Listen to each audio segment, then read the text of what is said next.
Virgo, how you doing? It's Dharma here to do your October 2020 spread. This is for the sign of Virgo, Sun, Moon, Rising, Venus, and cross watchers. Calling in guides, angels, anyone from the highest good with a message to come forward for our Virgos. Holy smokes. This is the Gilded Reverie, something like that. Lenormand. I just got a whole bunch of new tarot decks. It's the Storks and the Anchor. And so I want to talk about, on the bottom of the deck is the Compass. Following the true north based on duty, based on, well, it's the anchor. It's the things that, it's the thing that keeps you from going off to wherever. And it's funny is that you have the compass, okay, but you also have the anchor. And so part of me wonders if there's a desire to explore and expand and to see more and to do all of these other things. But you have this nest with these two like-minded creatures in it. What happens if you leave the nest? Right? Put some fairies on it. It feels like a, you know how when if you've ever been in a boat that's anchored and you go down, I need to put some of these out. They are burning awful hard. You're in a boat, okay, and the anchor is down and you kind of shift and move around with the wind, except every time that anchor pulls, it goes and pulls you right back. But you have the Ace of Pentacles. And so I can see like this like ship captain or whatever, and he's looking at his compass and he's all, it kind of like feels like you've arrived, or the captain of the ship has arrived at their destination, and they've put the anchor down because they found what they were looking for, but there's still this longing. It doesn't feel. Seven of Wands in the Tower. I just heard self-sabotage. Six of Cups. That's my point. Okay? Six of Cups is my point. You have everything, right? You have the Ace of Pentacles. You have the Storks, which is the arrival. It's you've created the nest, you've built the thing, you've done all of the things. But there is this longing for, I don't know if it's the past or some kind of soulmate. You know, I usually see Six of Cups as soulmate or someone with a soul contract, right? But then you have the Tower with the Seven of Wands. You start to self-sabotage, or someone in the situation, whoever's the one that's feeling antsy, like they need to get out, all right, they start to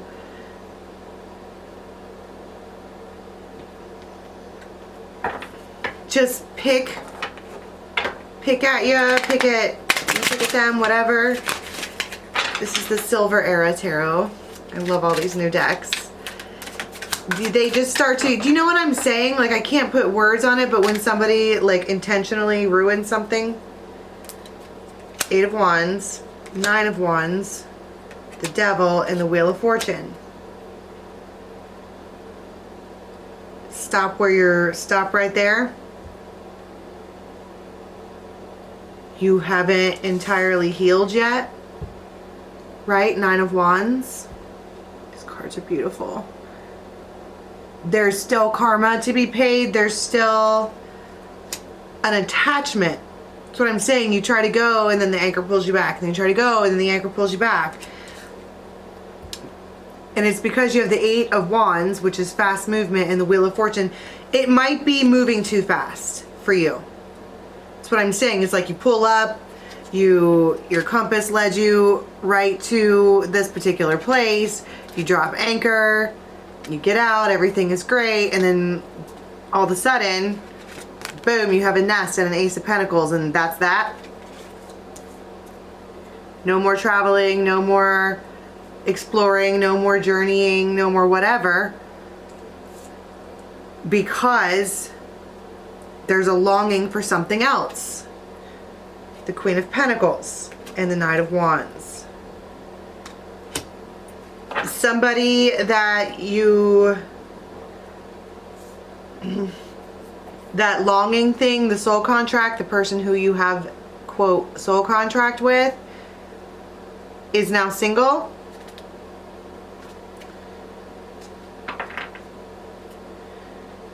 They just, I don't know, it's this soul contract, okay?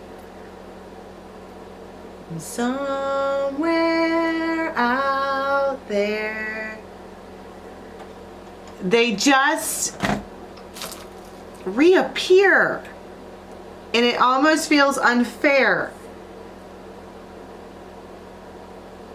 There was you could feel the heart pangs, you could feel all of that. You knew it was coming. It's been stressing you out to the max, okay? Because we're like, what is this? Why do I feel like I have sold myself short, or in one way or the other betrayed myself by settling Temperance, forcing it to be, you know how Temperance has a hot cup and a cold cup, and they kind of mix them both. It's just like, you're like, okay, well, here's my, you know, Ace of Pentacles, house, home, whatever. There it is. Okay, done. Right? So let's get some characters out to see who we've got playing. I think it's going to be a shock when this, because you can feel it anyways. This is the karmic connection. This is the Six of Cups. These are both sixes. The pang, I can't let this go, I can't, they come back from the freaking dead because they broke free, and you're like, oh, this is going to be a wildly impossible situation now. What am I supposed to do now? I already collected my pirate booty. I already docked. Didn't we talk about that on if you haven't watched the Play With Me Tarot on the full moon? There was a whole thing about you're on a ship, right, on the calm boat, and you have to pick a port. And whichever port that you land in is the one that you get. And it would seem that a Virgo here was like, okay, well, I choose that one. And they went and docked, and it's like as soon as they step off the boat, their soul goes, ouch. That's not the one. It's not the one. And then, bing, you get a text or a call. Hey, stranger. I've been thinking about you. You've been on my mind. You want to try to do a project together? And they're like, now trying to come up with a way to maybe have them both, or to, damn, we're in a tight spot.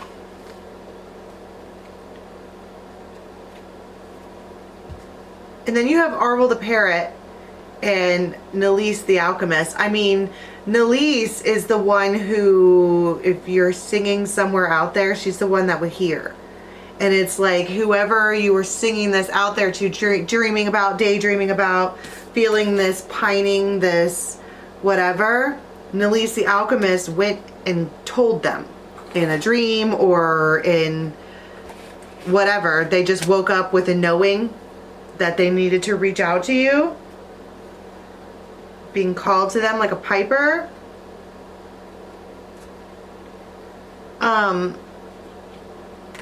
What are the feelings over here of this other one that we've been longing for?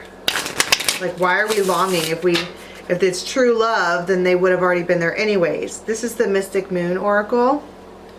All right, I'm just getting what's the feelings of this soul contracted person towards Virgo?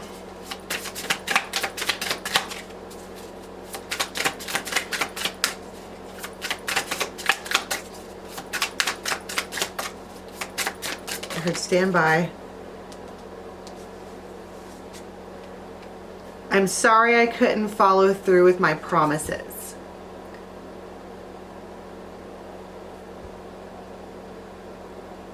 This person let you down really bad. And now here they stand like, would you give me the chance to make things right? This is my point. They recognize that they, in one way or the other, let you down. They get it. Right? They get it. But